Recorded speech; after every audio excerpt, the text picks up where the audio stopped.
你相信这个世界上有鬼吗？欢迎收听由冥界录音室为你演播的民间恐怖故事。午夜的乡间小路，雨声淹没了整个夜晚的寂静。一个疲惫的外卖员骑着摩托车赶路，只想着尽快回家。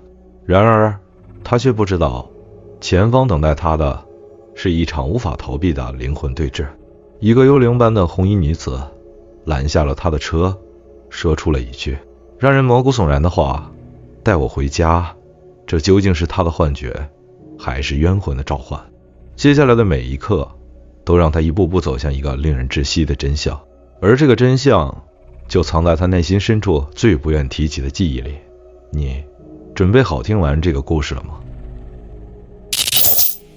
雨点像泼下了碎石，密密麻麻砸在我的头盔和摩托车的挡风镜上，发出刺耳的声响。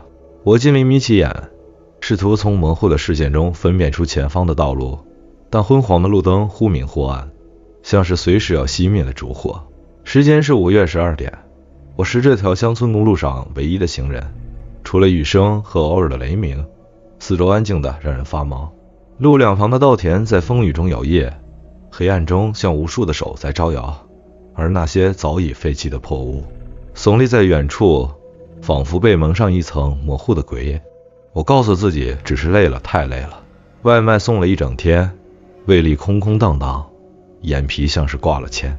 摩托车的引擎声似而淡薄，每过1秒我都担心它会熄火，留我一个人在这荒无人烟的地方。挡风镜上雨水纵横交错，明明视线已经模糊，却隐约感觉远处有什么东西在晃动。是树枝，还是不？我不想去想。一阵炸雷劈开夜空，前方的十字路口被照亮了一瞬间。我猛然一怔，似乎看见了一个影子立在路中央，是一道人影，站在雨幕中一动不动，头发湿漉漉的垂下，身体瘦弱，像是被风吹的随时会倒。心里一阵发紧，我下意识捏住刹车，摩托车轮胎在湿滑的路面上划出一道刺耳的声音。不会吧，这么晚，这种地方怎么会有人？我努力在脑子里找一个合理的解释，但无论怎么说服自己，寒意还是从脊背慢慢爬了上来，冰冷而黏腻。雨越下越大，我听在离那人影不远的地方，头灯将它照得隐约发亮。是个女人，她低着头，身上穿着一件鲜艳的红衣，在昏暗的雨夜显得刺目而不真实。那衣服贴在她瘦小的身躯上，雨水顺着她的头发滴落，汇成小溪流到脚下。可是她的脚赤裸而苍白，踩在泥泞里纹丝不动。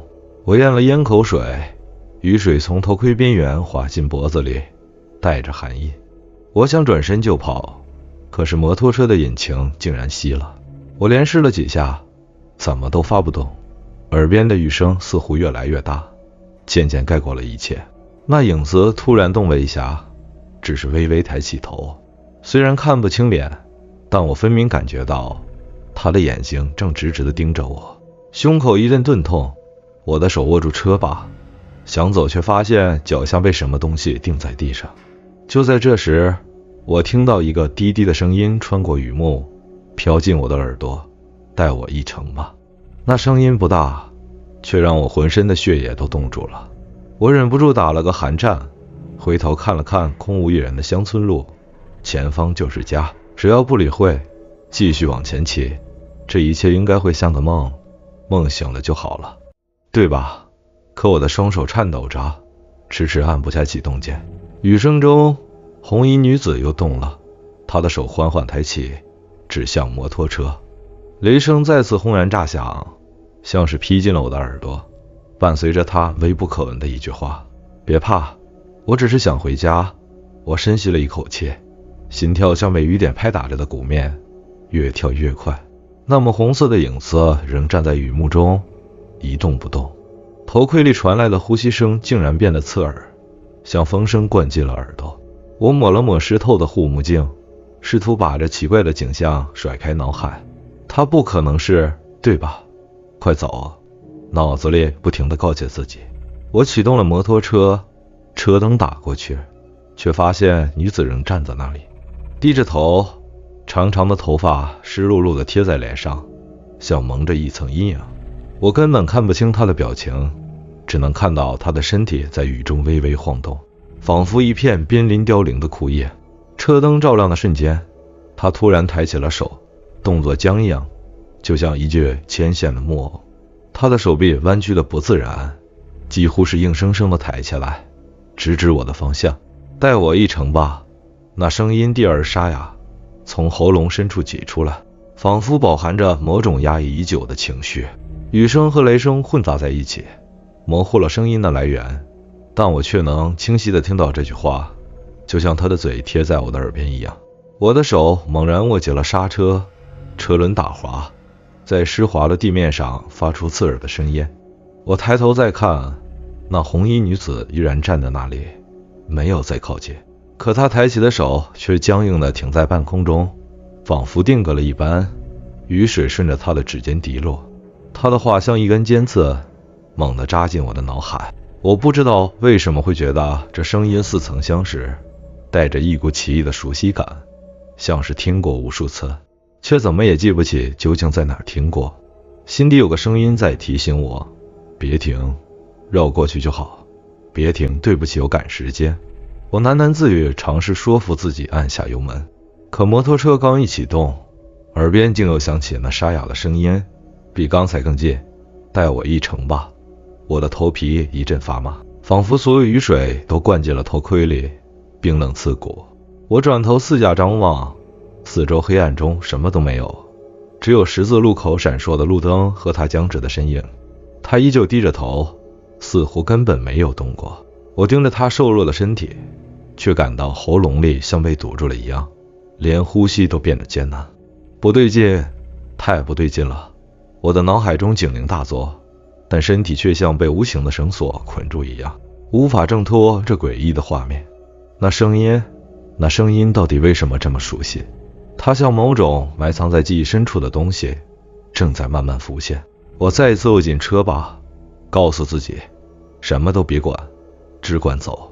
但就在我打算绕开他的时候，他的手臂突然垂了下来，下一秒他缓缓转过头，朝我这边稍微靠近了一步。仅仅是一步，我的心猛地提到嗓子眼。我甚至没有看到他的脚是怎么移动的，那动作太轻了，太慢了，像是从雨雾中飘过来一样。而他依旧低着头，长发遮住了脸，红衣在灯光下微微泛着诡异的亮光。他的嘴角似乎动了一下，低不可闻的声音顺着雨点传进我的耳朵：你不会丢下我的，对吧？我不知道自己是怎么同意的，或者说我根本没说出口，只是鬼使神差地，我启动了摩托车。背后传来轻微的啪嗒一声，他已经坐上了后座。他坐得很直，动作一板一眼，像一尊雕像。湿透的红色连衣裙贴在他的身上，仿佛散发着寒冷的气息。我没有听到他的脚步声，也没有感到任何重量，好像他根本没移动过。我的手指发僵，几乎要抓不住车把。去哪？我尽量让声音听起来平静，但话一出口，才发现自己的声音在微微发抖。他没有回答，只是低着头，长发垂下来，将整张脸隐藏在阴影里。我侧头想看清他，但雨太大，车灯的光晕照过去，像隔着一道雾墙。我能感受到他的手紧紧抓住摩托车的边缘，骨节苍白瘦削，仿佛没有一丝血色。我深吸一口气，摩托车发动了，引擎声在雨夜里显得异常刺耳。可是随着车速的加快，一股冰冷的寒意却从背后涌了上来。那冷意不像雨水浸透衣服的感觉，更像是一双无形的手贴着我的脊背慢慢攀爬，每一寸触碰都带着刺骨的冰凉。他就是个普通人，我在心里念叨着想用这些话平复自己，可是越想越觉得不对劲。寒意越来越浓，甚至连呼吸都能感觉到雾气在凝结。我忍不住侧头看了眼后视镜，女子依然低着头，她的头发随着风轻轻晃动，红衣被雨水贴了笔直，她坐得太直了，身体没有一丝晃动，甚至摩托车在颠簸时，他的身影也纹丝不动。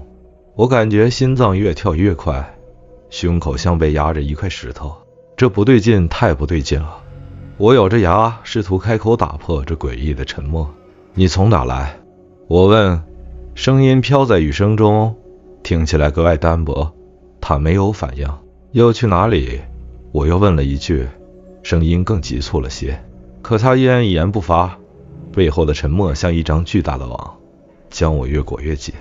我抿紧嘴唇，冷汗混着雨水流进脖子里。这条路明明我走过无数次，可现在却像被拉长了一样，似乎永远没有尽头。只有雨点砸在地面上的声音，还有滴答滴答。那不是雨声，那是他的声音。他身上滴落的水像倒计时一样，每一声都敲打在我的耳膜上。又是一道闪电划过，夜空被撕裂成两半，照亮了四周的稻田和我身后的后视镜。我忍不住再次看向镜子，想确认他的脸。就在那一瞬间，我终于看到了他的脸，一张惨白的不真实的脸，毫无血色，眼睛漆黑深邃，嘴唇干裂微张，像是要说什么，却永远没能发出声音。他的头突然歪了一下，缓缓朝我这边靠近。那不是正常的动作，他的脖子仿佛被什么力量碾过一样，动作僵硬又诡异。咔嚓一声脆响，后视镜突然碎了，无数细小的玻璃碎片像雨点般洒落在地。我猛地一个急刹车，摩托车在路面上打滑，差点翻倒。我大口喘着气，双手发颤，连回头的勇气都没有。身后依然传来轻轻的滴答声，仿佛提醒我他还在那儿。前面右转，那声音突然在我耳边响起，沙哑低沉，像是喉咙被雨水堵住的呢喃。我浑身一震，几乎要松开车把。他终于开口了，可这声音却让我不寒而栗，像是从很远的地方传来，又像是贴在我耳边。那种熟悉感更加强烈，可我无论如何都想不起在哪里听过。雨依旧不停地下，车灯昏黄的光柱照不到太远的地方，隐约只能看见前方的路口。我犹豫了一秒，心中涌起本能的抗拒，这条路不对，这里应该直走。可他的声音再次传来，声音低了一些，却更让人无法拒绝。右转就像一个命令，我颤抖着双手，微微扭转车把，缓缓拐进了那条路。刚拐过去的瞬间，一股冰冷的风迎面扑来，像刀子一样割在脸上。雨势似乎渐渐小了，但寒意却丝毫没有减弱，反而越来越浓。周围的景色变得陌生，稻田没了，路的两旁出现了高大的枯树，枝桠像无数扭曲的手，在风中摇曳着。这不是我的路，我喃喃道，想要停下来，但一种莫名的压力笼罩着我，让我不敢回头，更不敢拒绝。我只能硬着头皮继续向前，任由摩托车缓缓穿过这条幽暗的小路。前方的灯光越来越稀薄，手机震了一下，我急忙掏出来，却发现屏幕上一片漆黑，电量耗尽了。这不可能，明明出发前还有50%， GPS 也失灵了，屏幕上只剩一个旋转的夹带圈，像一只无声的眼睛嘲笑着我的无助。周围的空气似乎越来越稀薄，我的耳朵里响起一种奇怪的嗡嗡声，像是无数低语交织在一起，它们很轻，却无孔不入地钻进我的脑袋里。我听不懂那些声音在说什么，但它们的存在让我心跳加速，像是有人在远处注视着我，或者更近一些，你在带我去哪？我鼓起勇气问，试图让自己的声音听起来正常一点，可他依然沉默不语，像雕像一样贴在后座上。我不敢看他，甚至不敢通过余光去确认他是否还在那里，但我的后背却越来越凉，仿佛贴着一块巨大的冰。雨渐渐停了，路面变得泥泞不堪，车轮发出咕咕的声音，每一次碾过水坑都像是踩在什么柔软的东西上。我不敢低头看，只能死死盯着前方。天空仍然阴沉，黑云像漩涡一样盘旋，月亮被遮挡得严严实实，四周的枯树越来越密，它们的枝桠几乎交错在一起，将路彻底笼罩在阴影里。我握着车把的手心全是汗，耳边只有那种嗡嗡声，可那嗡嗡声好像变了，变得更低沉，也更像人声。前面到了，他突然开口，打断了我的思绪。那声音不高，却足够刺穿我的耳膜。我猛地刹车，摩托车在泥泞中停了下来。我抬头看向前方，顿时感到一阵强烈的窒息感。眼前的景象让我彻底失去了理智。前方是一片废弃的空地，空地中央有一间摇摇欲坠的小屋，屋子上斑驳的墙壁被雨水冲刷得发白，屋顶塌了一半，窗户里的玻璃破碎不堪。可让我毛骨悚然的是，这间小屋看起来非常熟悉，一种压抑的记忆涌上心头，像要撕开我的脑袋。我深吸一口气，转头想问他为什么带我来这里，可话到嘴边，生生卡住了。后座上空无一人，我的心猛然一沉，脑袋里像被什么重物狠狠砸了一下。我分明听到一声低笑，远远地传来，轻得几乎被风吹散。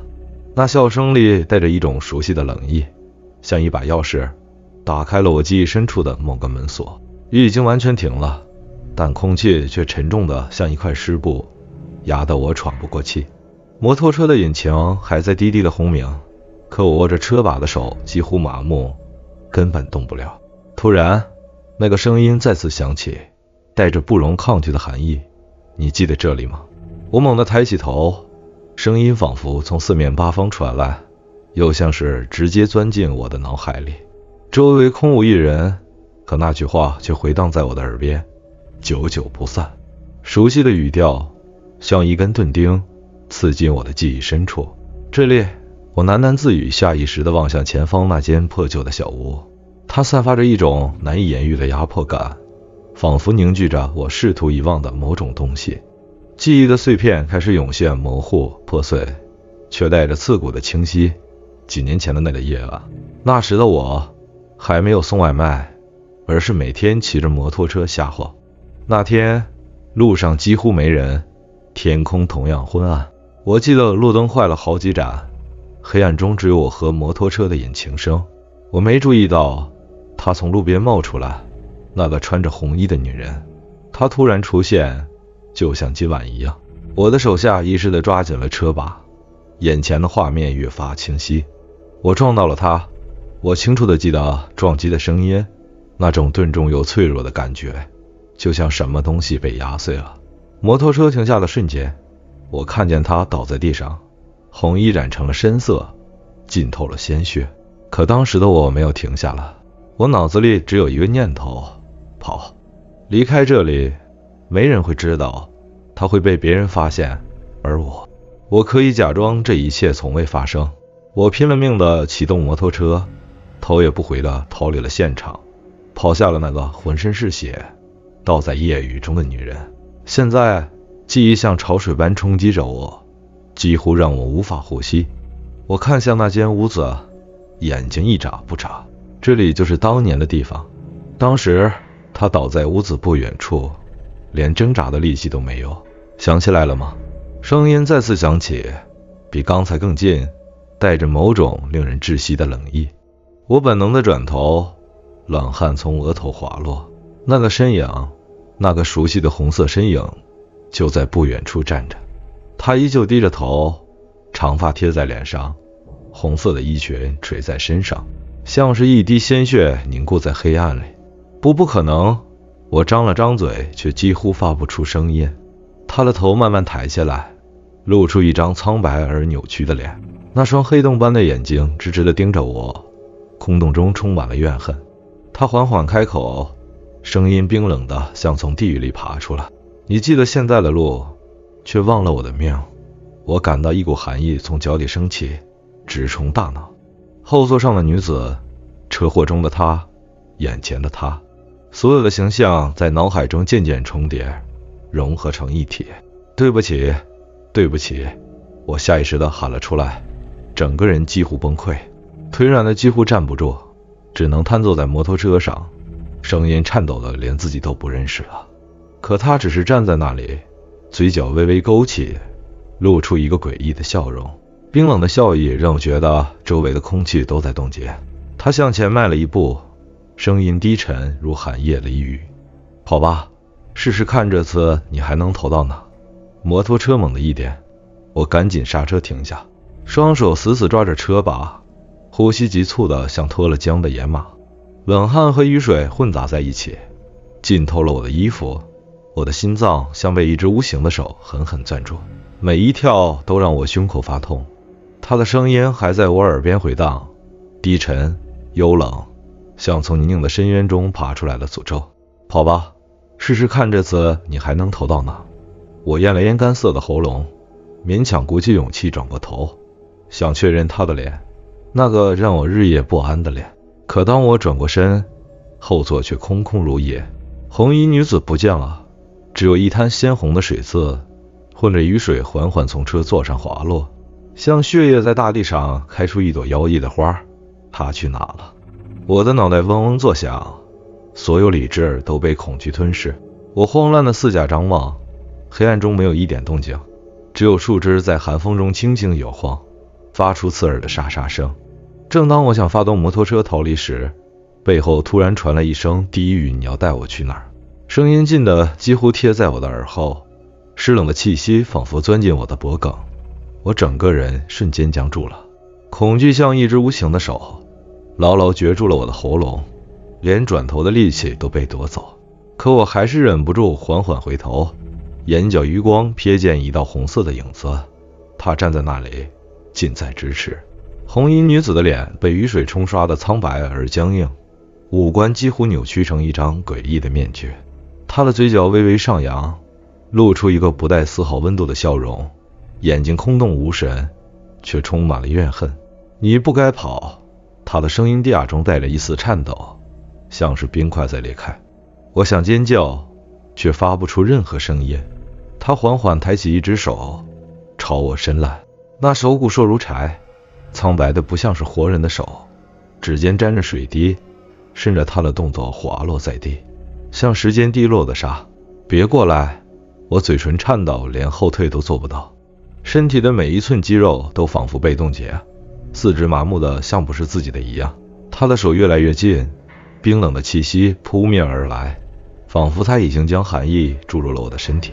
我瘫坐在地上，手脚拼命挣扎，却像被某种力量牢牢按住，无法逃脱。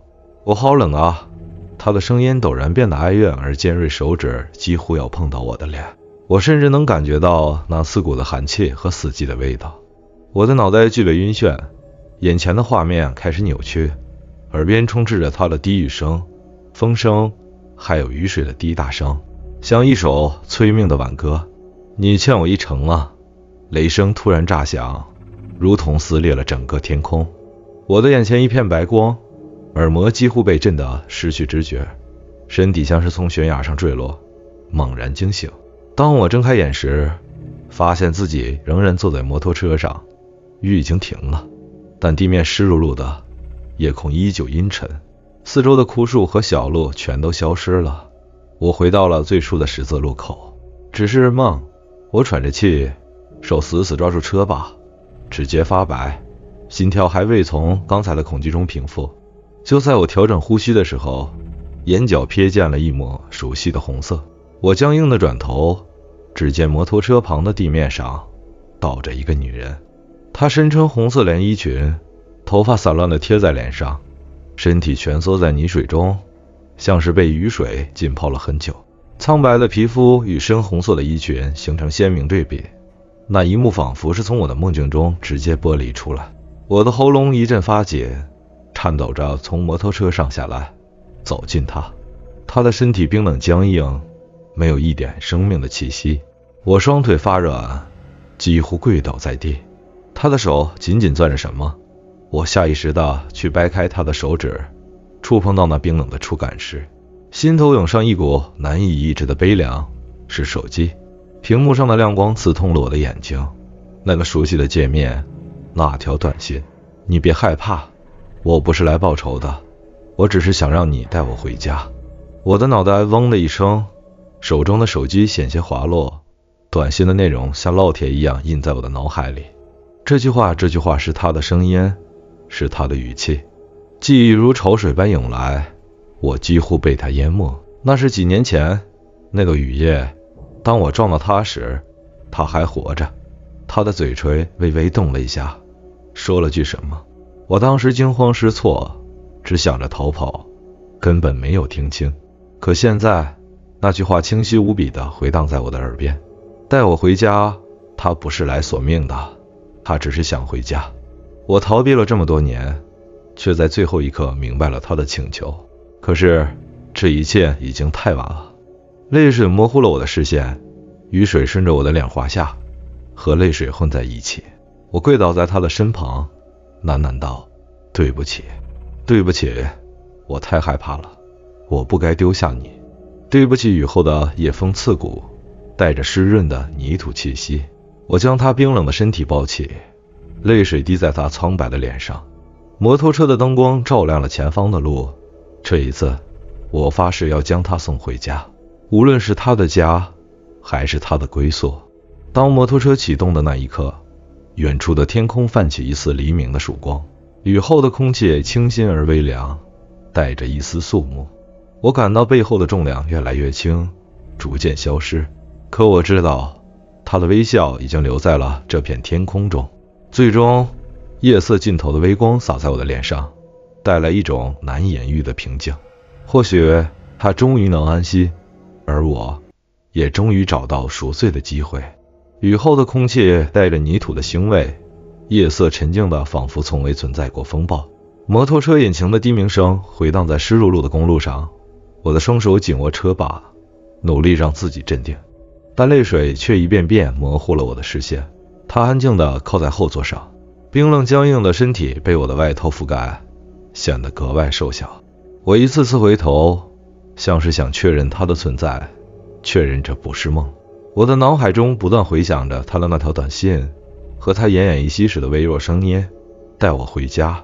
那声音那么低，那么轻，却充满了对生的渴望，而我却因为懦弱和恐惧选择逃避。如今他沉默的身影就像一面镜子，映照出我的罪行，让我无处躲藏。路两旁的景色逐渐变得熟悉，那些我刻意忘却的记忆再次涌现。他的家就在不远处，一个普通的小村落，隐匿在稻田和丘陵之间。当年我从这条路逃走时，从未想过有一天会再回来。天色渐渐变亮，东方的地平线上出现了一抹淡淡的橙红，曙光破开层层乌云，洒下温暖的光辉。摩托车驶上最后的土路，我感到身后开始发生微妙的变化，它的重量变轻了。我猛然回头，他依然静静地坐在那里，脸庞笼罩在晨曦的柔光中。他的头发已经不再湿漉漉地贴在脸上，而是随风轻轻飘动。苍白的脸上浮现出一丝温柔的笑意，那笑容里没有怨恨，也没有责备，只有一种让我心碎的释然。谢谢你，终于带我回家。他的声音比晨风还轻，却清晰地钻进我的耳朵，钻进我的心里。我瞪大眼睛，想要抓住他的手，但他的身影已经变得越来越透明，像晨雾一样，被第一缕阳光慢慢融化。别走，对不起，对不起。我的声音哽咽，眼泪止不住地流下来。他没有回应，只是用最后的微笑带走了夜晚的阴霾，带走了压在我胸口的那块沉重的石头。最终它完全消散在晨光中，仿佛从未存在过。我呆呆地停在原地，四周只有鸟鸣和微风，安静的人恍若隔世。我跪在地上，双手撑着地面，泪水大颗大颗滴落，混进泥土中。那一刻，我突然明白，灵魂无法安息的根源并不只是他的遗憾，而是我的逃避。他的怨恨不过是我内心对自己的惩罚，是我对过错的执念。面对他的笑容，我知道赎罪的方式从来不是逃避，而是正视过去的错误，直面心中的恐惧。当我再次骑上摩托车，阳光已经洒满了这片大地。我望着前方的路，脑海中浮现他最后的微笑，风吹过我的耳畔，似乎带来一句低语：谢谢你，终于让我回家。这一刻，我不再害怕。我明白，他终于可以安息，而我终于找到了自己的救赎之路。过去的错误无法更改，但面对他，我依然可以重新开始。黎明的曙光中，曾经压在我心头的负罪感终于开始消散。我加快车速，迎着阳光驶向新的方向。